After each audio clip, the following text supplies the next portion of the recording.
Okay, can everybody hear me? Yep. All right. Yep.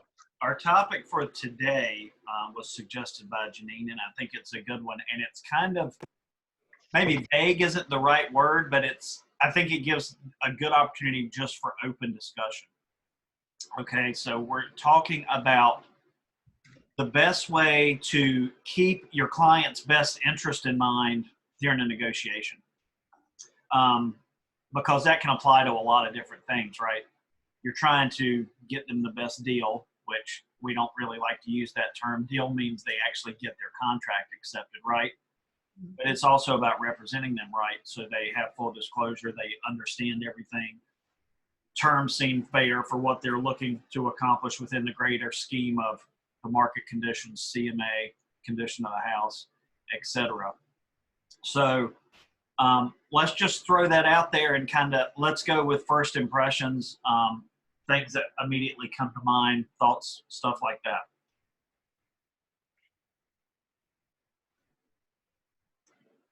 And if nobody talks, I'm going to make Janine talk since it was her idea. So yeah, I'm a little confused to what we're talking about as all far right, as. Janine, why don't you give us a little more insight to what you were thinking about? So this is stemming off of my last contract that I got. Before we showed the property, there were no offers on it. I told her that there was an offer coming. She said, fantastic, sent her the offer. And then her response back was, we're not going to respond to your offer right now because we still have more showings scheduled this weekend and my clients want to see what happens with that. So then my response was, what would it take for your clients to accept this offer right now? And then there was no response. So then so I'm just kind of like left hanging. So then the next day she calls me and she's like, we got an offer in at 9:30 last night. I had no idea it was coming. It just popped up in my email. So now we're in multiples and I need you to come back with highest and best this afternoon. So I was like, great. So when I sent back the offer I explained the situation to my client and we sent back our offer like within 3 hours, and then just crickets, didn't hear anything. And I communicated to the list agent, hey, can we expect something tonight? I can't leave my buyer waiting. I've been very communicative with you from the beginning. And she said, we'll know something tonight. And then like 6 o'clock that night, she said, the second agent just got their second offer in moments ago. We'll hear something tonight. So we didn't hear anything until like 10 o'clock that night. And so then of course she comes back and she says, we like that your due diligence is higher, but we need full asking to net. So then of course back and forth with my client, she says that she can't net full asking. So then round and round, trying to talk to her about, our due diligence is higher, but when she's telling us full asking, that's probably what the other offer is. If you can't do it, you can't do it. And it is what it is. I said, but I'll do my very best to communicate with you that, you really want the house. You're the first offer that went in. We've been communicating with this agent up front from the beginning. And is there anything that they can do to work with us? So the agent called me back and I said, listen, full transparency, we got to have the closing cost. I've been communicating with you very quickly back and forth from the very beginning. We were your first offer on the table. My client really wants this house. If there's anything that you can do, please let me know. And she said, I really want to work with you for those exact reasons. She's like, if you can come up $500 more, I'll see if my client will accept. And I'm like, well, I'm not going to present that to her unless you can guarantee me that the offer is going to be presented, because that's just not fair.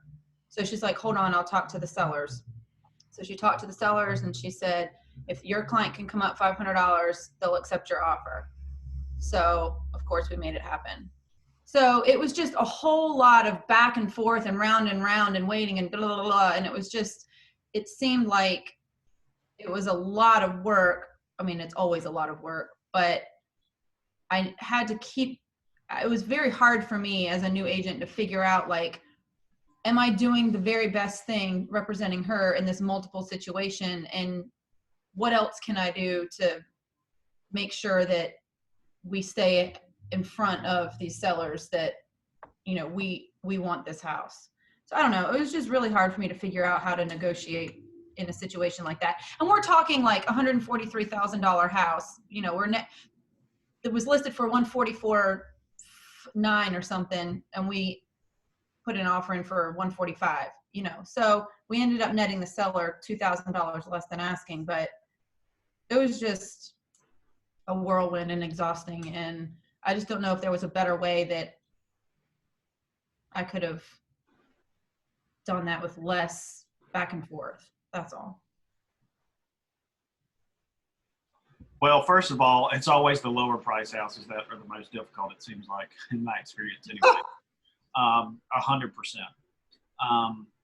So feedback, thoughts, people. Do you think what we're talking about keeping the best interests of our clients in mind? How do you feel like she did? Where do you see room for improvement, if any? What would you have done different?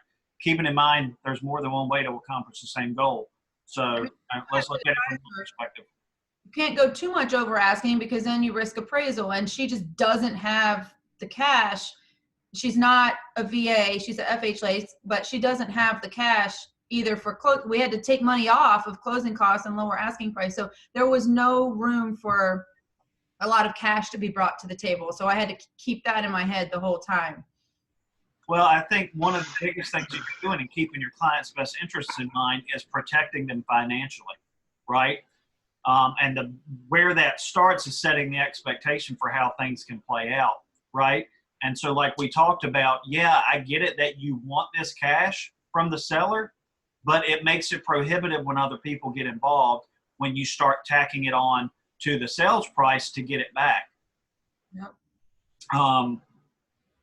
And closing costs are tricky, and nobody wants to get a home that doesn't appraise. Right. And it be based on the reason that it's not appraising is because you added to the sales price to get closing costs that they need. And now we all know what's going to happen. And the expectation you should set is, well, if it doesn't appraise, they're going to get those closing costs back. Tiffany, there's a strange guy walking around outside. Be careful. Lock the door. So we're getting our deck built. Nice. I just thought it was Adam. I'm sorry. Oh, no. It's a contractor. So I think when you're talking about best interest, it's really making sure you prepare them for, you know, what they want versus what could happen trying to get what they want. Because it's one thing to get somebody to agree to something. It's another thing for it to actually play out that way. Right. And I think I've talked about every one of you about an offer with closing costs involved. Right.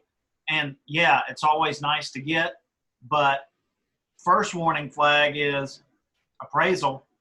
Huge warning flag is multiple offers, because then you know you're already paying more probably than you would normally. So you just have to be very careful. When we talk about keeping our clients' best interest in mind, it's really about protecting their investment. And that's not just money, it's also time and their emotions and their expectations. So I think it's really important to make sure that you are setting those at the outset at the buyer consult before you even start looking at houses. And then you have a frame of reference to go back to once you actually start talking about specifics. And that's why the consult is so important. Formal in office, mini at the breakfast table or whatever in the house that you're showing, whatever. It's so important that you get to those details. At least go through the 12 steps. That gives you a chance to point out what could happen, right? Now, other best interests are selling yourself. That's giving your client's best interest, keeping that in mind, right? Because we talked about this, making the agent want to work with you. Yeah. And it's like you said to the group, but I'm just restating it for everyone's benefit. She told you multiple times, we're still waiting for these people to see the house, and then we're waiting for an offer, and then we're still waiting for an offer. So what did we talk about? It's like, hey, look, I get that, but here's the deal. I called you before I sent the offer. I told you it was coming. I got you the offer, and then I got you a new offer after you told me you had another offer. So what are we still waiting for? Yep. Well, they work during the day, and they're not going to be home till late at night. Okay. Bullshit. Well, that means it's going to play out like that throughout the whole process, right? So sell yourself, sell your communication, sell that you are actively trying to make this happen. Another agent, a listing agent, and you guys should look at things this way and make sure that you're selling it to your clients, or at least explaining it to your clients, the other agent involved in the process.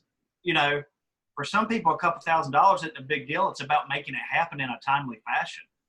I understand that's not always the case. For some people, it's always going to be about the dollar. But, you know, sometimes the dollar is impacted when you have to make another mortgage payment because the other agent didn't get their clients to do what they were going to do. You know, it's just I have my clients saying on the other side, anything yet? Anything yet? Anything yet? And I'm like, I'm doing my best. We're at the mercy of the agent. I promise I'll let you know as soon as I know something, you know. And so it's just hard. It's hard being It's real estate. I know. That's what I told her. I said, this is what it is. You know, I can only do what I can do. And that's frustrating enough to go through that when nobody else is even involved, because it still happens. Yeah. You know? And I mean, I believe this too. When you give somebody an offer, it's a gift. Don't freaking sit on my gift. Get back to me.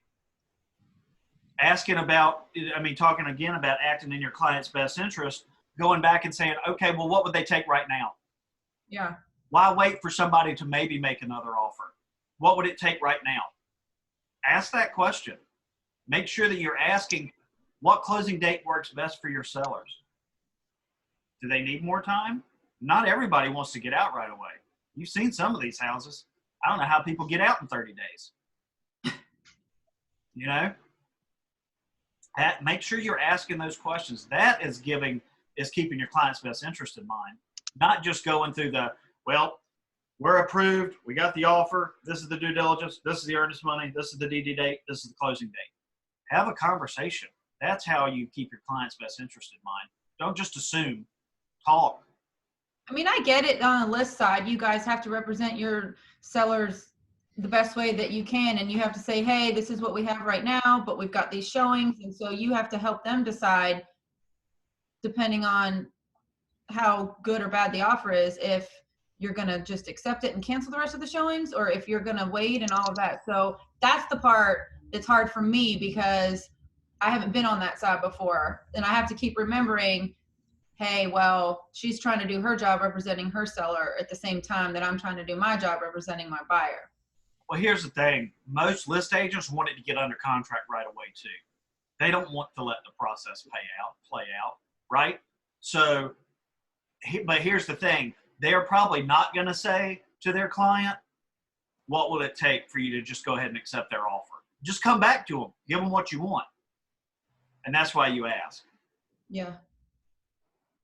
You know, be like, well, what, you know, if you netted 1,000 less than what you're asking, would you take it right now?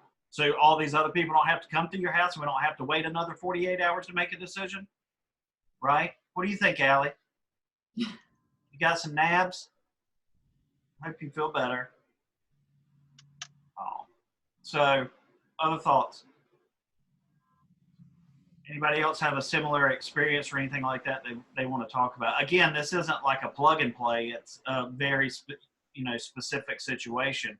I think the underlying message of all this is talk, communicate, ask, probe, push in the right way. What can I do other than wait? Sometimes the answer is nothing. But you're not going to know unless you take the extra step. I mean, do you guys on the list side communicate to your sellers, hey, we got to give them an answer. We don't want to keep them waiting. Like, how does that conversation happen on the list side? It's situational dependent. Yeah. I mean, it depends on, I guess, like How long they what wanna the think offer about it. is, what day the offer submitted Yeah. is to me important, because if you're like, and what the offer is, if it's like a low offer and it's going into a Friday, Oh, right. like I'm not gonna. It also depends on how many days the house has been on the market, obviously. I It's mean, been on the market for 8 days. so they just went on the market, so they're probably committed to waiting out. Yeah. Yeah. I mean, ultimately, at the end of the day, it's what the client wants to do. Absolutely. We can advise them all day long, but they make the choice if they want to wait or if they don't want to wait. and this is what my advice is, of course, because we represent our clients, but are we taking the extra step to help them understand what the options are? Right? Be like, look, hey, I get it that it's Friday and it's been on the market 2 days and this offer is $10,000 less. But let's not just sit on the offer. Let's say, well, you know what? Here's the deal. We'll respond that it's been on the market 1 day and the offer is low. Look at the comps. If you want this house, we'll accept this right now and we'll cancel the other showings. Present that to your seller and say, would you do that? They might be like, well, no. But they might be like, well, yeah, because that's all I want and I'll take it. Exactly what just happened with my listing last week. Right? Low, Stephanie? What? The one that came in really low? Yeah, and he didn't want to mess with it, and I had to explain, he's like, well, we have other showings. I'm like, yeah, but you don't know if they're going to put an offer in, and even if they do, it's just time you're killing. Your tenants are moving out. You're going to have to start taking over the mortgage soon. So how long do you really want to wait? Because closing takes 30 to 45 days. And here's the thing. Like you said, we don't even know they're going to make another offer. What if another offer comes in and it's worse? And now you've wasted 48 hours and you didn't reply to the first offer. Right. God, that's true.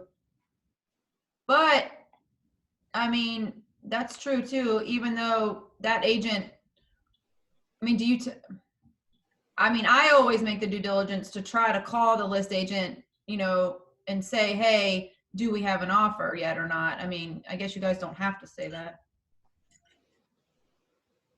I mean, I like to always ask, unless it's been on the market for more than a week, probably. Then they probably don't. That's what I'm saying. Like, if you're going to get a worse offer, like, I'm not sure that I would understand why they would submit a worse offer knowing there's already one on the table. Well, I mean, because people have irrational clients and they don't know how to coach them. Do that.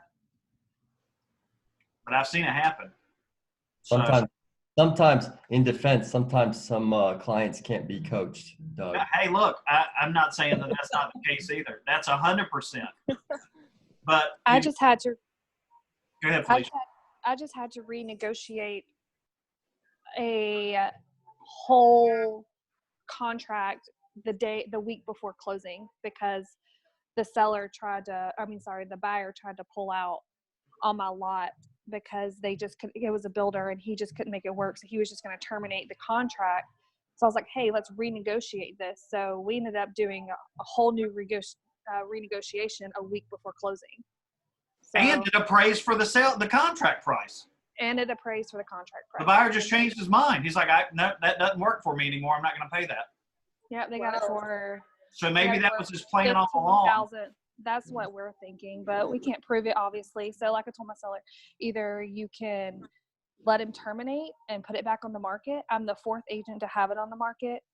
If you want to take that chance, he's like, no, let's just get it sold. So we did it.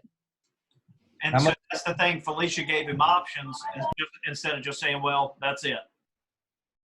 And she framed it in a way, be like, hey, just a reminder, you've been trying to do this for a while. So we've got somebody that wants to buy it. Yeah, you're not going to get what you want for it, but at what point is getting something better than nothing?